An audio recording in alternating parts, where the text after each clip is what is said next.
On Friday, January 30th, 2026, the global financial system blinked. In just 48 hours, the world's safest asset simply broke. $3.4 trillion in market value. Erased. This wasn't a dip. This wasn't a correction. It was a 500 per ounce massacre that sent every trader on Wall Street rushing for the exit at the exact same time. Just 24 hours earlier, the atmosphere was euphoric. Gold had just smashed through the impossible ceiling of $5,600 an ounce. Silver was up 50% in a single month. Investors were calling it a repricing of trust as trade wars and inflation fears gripped the globe. But the market had become a parabolic bubble, and it was waiting for a pin.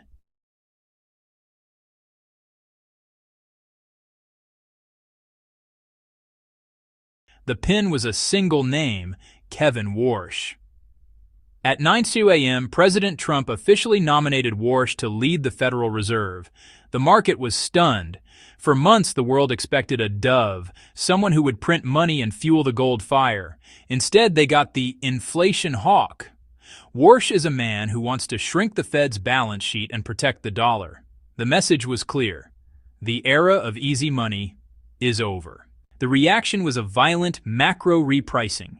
As the U.S. dollar surged, the dollar debasement trade died instantly. Gold plummeted 9%.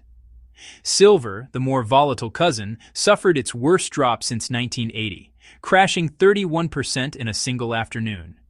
Liquidity vanished. Brokers hiked margins, forcing even the strongest hands to sell. It was a liquidity black hole, where there were only sellers and no one was left to buy. By the time the closing bell rang, mining giants like Newmont were down double digits. $3.4 trillion in paper wealth gone. While some analysts call this a healthy reset, others fear the safe haven has lost its luster. For the first time in 2026, the king of assets has been dethroned. Is this the end of the gold rush, or the buying opportunity of a lifetime? Analysts are already eyeing the $4,700 support level. If it holds, the bull run lives. If it breaks, we're in uncharted territory. What are you doing with your gold? Buying or bailing? Let me know in the comments. And if you survived the January 30th massacre, hit subscribe to stay ahead of the next one.